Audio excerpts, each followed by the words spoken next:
Yan, nagsigang tayo ng prawns kaya. Painit tayo ng tubig. Radis. Yan. Ang kangkong.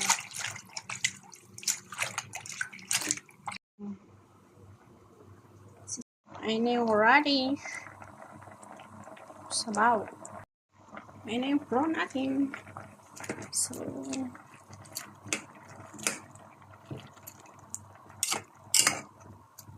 yan. Tapaw natin yung kangkong. Dami kangkong, no? Konti lang yan.